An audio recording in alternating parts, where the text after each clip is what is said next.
नमस्कार दोस्तों। आज हम बात करेंगे उत्तराखंड लोअर पीसीएस मुख्य परीक्षा के बारे में। साथ ही साथ देखेंगे इसका सिलेबस और परीक्षा के लिए कैसे तैयारी की जाए। तो आइए शुरू करते हैं। तो सबसे पहले इसमें होंगे दो प्रश्न पत्र।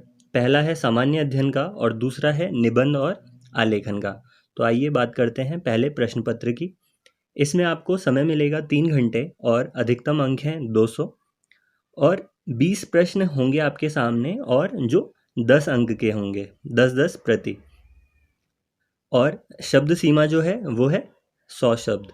ठीक है, तो आइए शुरू करते हैं। सबसे पहला जो टॉपिक है यह है अंतर्राष्ट्रीय, राष्ट्रीय एवं राज्य के महत्व की समसामयिक घटनाएं। तो जिसे आप कह सकते हैं करंट अफेयर, इंटरनेशनल रिलेशन, इसी में आ जाएगा।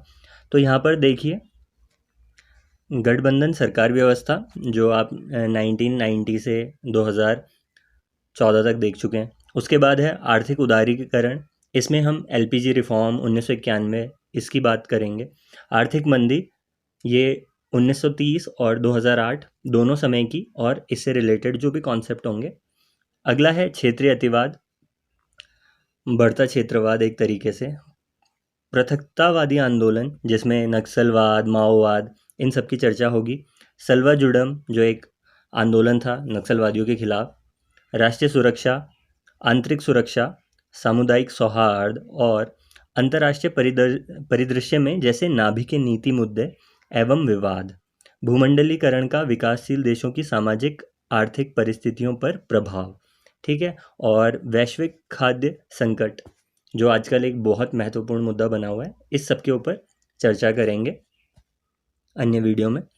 दूसरा है खेलकूद। खेलकूद में विश्व, भारत व उत्तराखंड के महत्वपूर्ण खेलकूद प्रतियोगिताएं, पुरस्कार एवं संबंधित व्यक्तियों पर आधारित प्रश्न। तो यहाँ पर ये जो यहाँ के फेमस पर्सनैलिटीज़ हैं इनके बारे में पढ़ना होगा।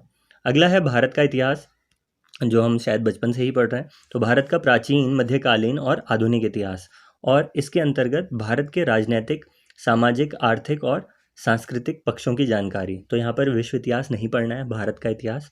और भारतीय स्वतंत्रता आंदोलन, राष्ट्रवाद का विकास एवं स्वतंत्रता की प्राप्ति, मेनली है भारतीय स्वतंत्रता आंदोलन। तो इसके लिए आपका एनसीईआरटी की किताबों से ही सब कुछ हो जाएगा। स्पेक्ट्रम की आवश्यकता इसके लिए नहीं पड़ेगी। अगला है भारतीय संविधान का आधारभूत ज्ञान। तो इसमें संविधान के बेसिक प्रश्न, इसके अंतर्गत भारतीय संविधान पर आधारित ऐसे प्रश्न होंगे जिनकी किसी ऐसे शिक्षित व्यक्ति से अपेक्षा की जाती है जिसने कभी संविधान का विशेष अध्ययन न किया हो। सूचना का अधिकार हो गया आपका, ठीक है, आरटीआई। शिक्षा का अधिकार हो गया, आरटीई। बौद्धिक संपदा का अधिकार और उपभोक्ता संरक्षण अधिकार। समाज के निर्बल एवं अल्पसंख्यक समुदाय के लिए बनाए गए विभिन्न कानून तथा कल्याणकारी कार्यक्रम एवं उनके उत्थान हेतु विभिन्न राष्ट्रीय एवं राज्य आयोग से संबंधित प्रश्न होंगे। तो यहाँ पर इम्पॉर्टेंट है, आप इसमें पढ़ सकते हैं लक्ष्मीकांत के लास्ट की तरफ जो चैप्टर हैं उन्हें, ठीक है, और जो सबसे ज़्यादा इम्पॉर्टेंट होते हैं केवल उन्हें। इसमें पूरी लक्ष्मीकांत पढ़ने की आपको कोई भी आवश्यकता नहीं है। अगला है भारतीय राज्य व्यवस्था और अर्थव्यवस्था। तो इसके अंतर्गत भारतीय राजनीतिक व्यवस्था, पंचायती राज, ये यहाँ पर बहुत ज़्यादा इंपॉर्टेंट है क्योंकि जो भी राज्य के पेपर होते हैं उसमें पंचायती राज बहुत ज़्यादा इंपॉर्टेंट रहता है।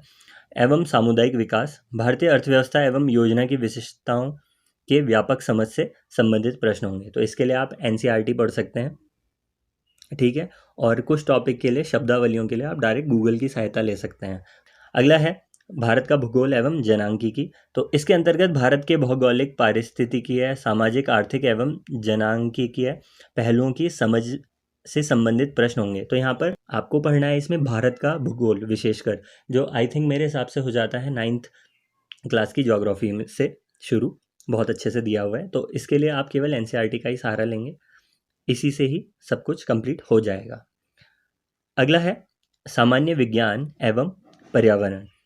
सामान्य विज्ञान एवं पर्यावरण के अंतर्गत विज्ञान एवं पर्यावरण की समझ एवं अनुप्रयोग, जिसमें दैनिक जीवन के प्रेक्षण एवं अनुभव पर ऐसे प्रश्न होंगे जिनकी किसी भी ऐसे शिक्षित व्यक्ति से अपेक्षा की जा सकती है जिसने विज्ञान की किसी भी शाखा का विशेष अध्ययन न किया हो। वैश्विक पर्यावरणीय समस्याएं, तो अब देखिए ये तो सबसे इम्पॉर्टेंट टॉपिक है। एवं समाधान, मानव के शारीरिक विकास हेतु पोषणीय आवश्यकताएं। तो जहाँ ध्यान से आप देखेंगे तो यहाँ पे जो इम्पोर्टेंट है वो है एक तरफ बायो और एक तरफ एनवायरनमेंट। ठीक है, तो ये दोनों पर आपका विशेष फोकस रहेगा। आनुवांशिक अभियंत्रण के मानव हित के अनुप्रयोग, पशु पक्षी एवं पादपों के रोग तथा इनकी रोकथाम। तो ज़्यादा ध्यान है यहाँ पर बायोलॉजी के ऊपर और एनवायरनमेंट के ऊपर। ठीक है, इसके बाद है भारतीय कृषि। इसके अंतर्गत फसलों, श्वेत पित्त, हरित क्रांति, कृषि उत्पादन तथा इनका भारतीय ग्रामीण अर्थव्यवस्था में योगदान, सेज, कृषि के क्षेत्र में नैनो एवं बायो प्रौद्योगिकी का उपयोग, भारतीय किसानों की समस्याएं एवं भूमि सुधार पर आधारित प्रश्न। तो ये ज़्यादातर हो जाएगा आपका करंट अफेयर से, और करंट में जैसे कुछ योजनाएं चल रही हैं उससे संबंधित प्रश्न भी इसमें ही आ जाएंगे। अगला है विज्ञान एवं प्रौद्योगिकी। विज्ञान और प्रौद्योगिकी में सूचना एवं अंतरिक्ष प्रौद्योगिकी, इलेक्ट्रॉनिक मीडिया के क्षेत्र में विकास तथा कंप्यूटर संबंधी आधारभूत ज्ञान तथा साइबर अपराध के ज्ञान का परीक्षण। तो इसके लिए आप डायरेक्ट गूगल कर सकते हैं। अगला है उत्तराखंड का पार्ट। अब उत्तराखंड के लिए आपको क्या करना है, उत्तराखंड के लिए यहाँ पर दिया गया उत्तराखंड का इतिहास। अब इसमें जितनी चीज़ें दी हुई हैं जैसे कि प्राचीन काल आरंभ से 1200 तक, मध्यकाल, प्रभावशाली राजवंश एवं उनकी उपलब्धियां, गोरखा आक्रमण एवं शासन, ब्रिटिश, टिहरी रियासत एवं उसकी शासन व्यवस्था, स्वतंत्रता आंदोलन में उत्तराखंड की भूमिका, इससे संबंधित प्रमुख विभूतियाँ। तो इसका जो मेन चीज़ें हैं वो तो सब आपकी परीक्षा वाणी से हो जाएंगी, क्योंकि लोअर पीसीएस में आपको 100 वर्ड तक ही जाना है, इससे ज़्यादा तो जाना ही नहीं है। और इसमें भी कई में आएंगी छोटी छोटी टिप्पणियाँ। अब जो छोटी छोटी टिप्पणियाँ हैं तो उसके लिए आपको बहुत ज़्यादा डिटेल में पढ़ने की ज़रूरत नहीं है, बट फिर भी आपका अगर दिल ना माने तो आप अजय रावत पढ़ सकते हैं। बाकी परीक्षा वाणी से कार्य हो जाना चाहिए। ऐसे ही उत्तराखंड की संस्कृति, इसमें भी जाति जनजाति वाला चैप्टर आपको मिल जाएगा। धर्म, लोक विश्वास, साहित्य, लोक साहित्य, परंपराएं, रीति रिवाज, खेल कूद प्रतियोगिताएं, ये सब आपको मिल जाएगा। लेखक कवियों के बारे में सब मिल जाएगा आपको परीक्षा वाणी में। उत्तराखंड का भूगोल एवं जनांगिकी, ये भी आपको मिल जाएगा। इसमें से एक दो चीज़ें ऐसी हैं जिसे आप गूगल के थ्रू कर सकते हैं, जैसे कि जल संकट और जलागम प्रबंधन, दूरस्थ क्षेत्रों की समस्याएं, पर्यावरणीय आंदोलन और प्राकृतिक और मानव जनित आपदाएं। ठीक है, ये आपदा प्रबंधन के तहत आप पढ़ सकते हैं और इम्पॉर्टेंट है ये बहुत, क्योंकि उत्तराखंड में आपदा की दृष्टि से संवेदनशील क्षेत्र होने के कारण इससे सवाल बनते ही हैं। और यहाँ तक कि ये निबंध आलेखन में भी उत्तराखंड का आपदा प्रबंधन से संबंधित प्रश्न बनता है। फिर है उत्तराखंड की जनसंख्या, वर्गीकरण, घनत्व, लिंगानुपात, ये सब भी हो जाएगा आपका परीक्षा वाणी से। उत्तराखंड का आर्थिक, राजनीतिक व प्रशासनिक परिवेश, तो ये सब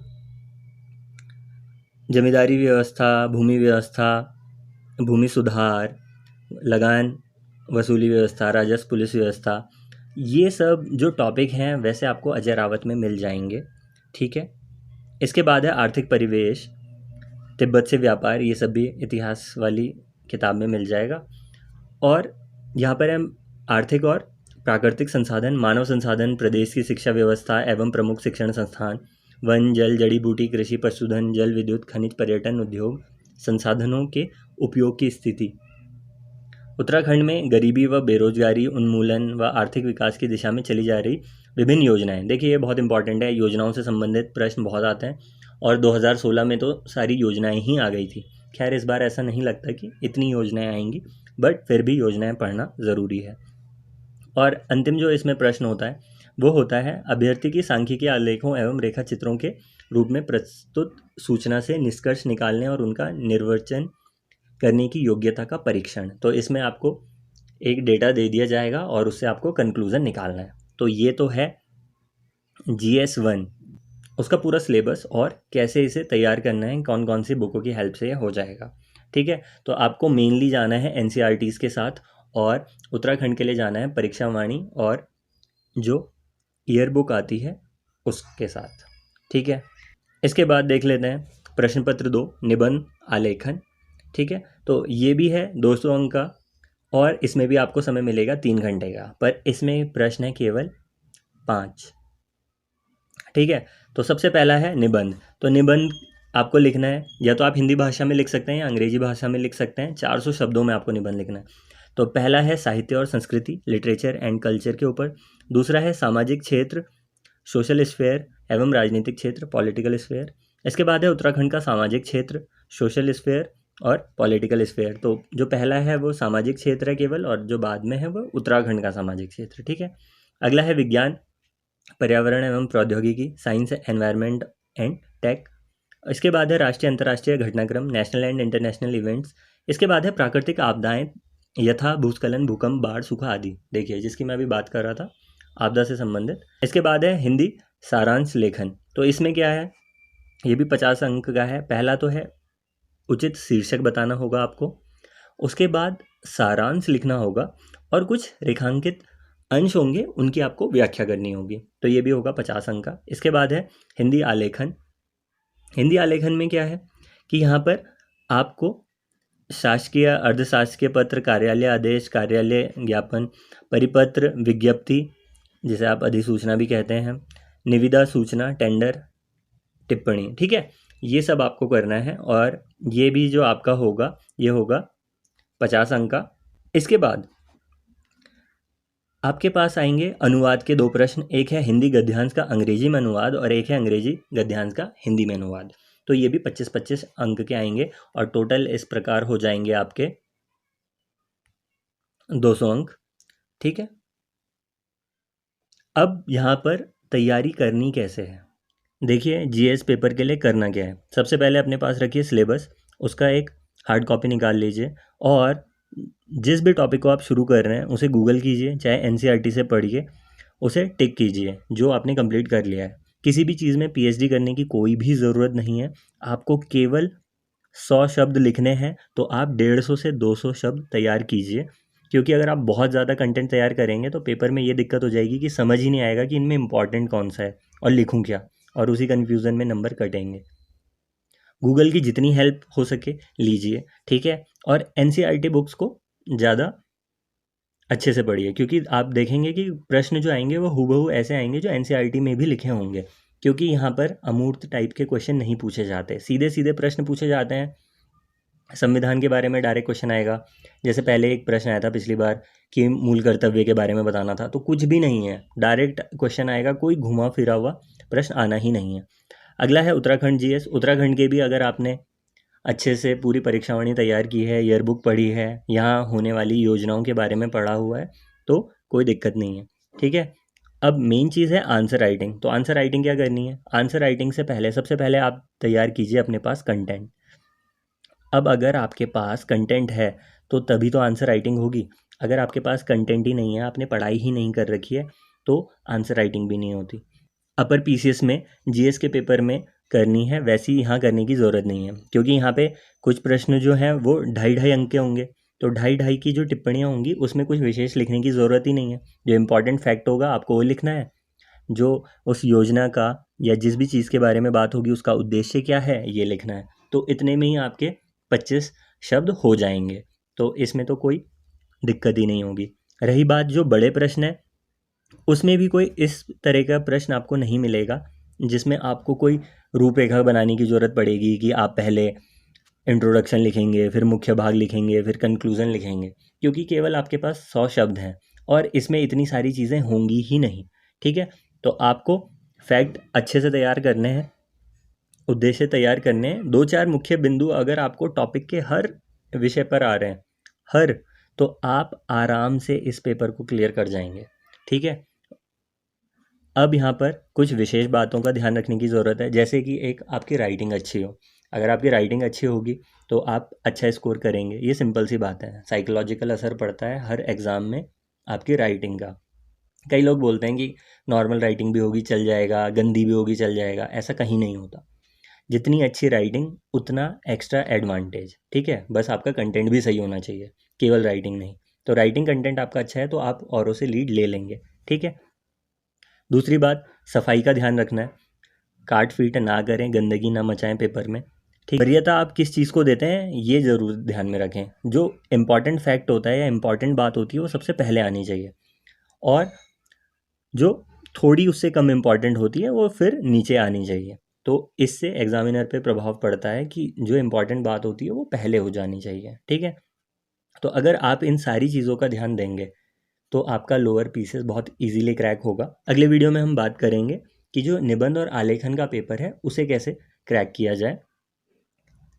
तो मिलते हैं नेक्स्ट वीडियो में। आपको ये वीडियो कैसा लगा? अगर आपको कोई भी और डाउट है उत्तराखंड लोअर पीसीएस के रिगार्डिंग तो आप क्वेश्चन कर सकते हैं कमेंट बॉक्स में, आपको उसका तुरंत रिप्लाई मिलेगा। तो मिलते हैं अगले वीडियो में, तब तक के लिए धन्यवाद।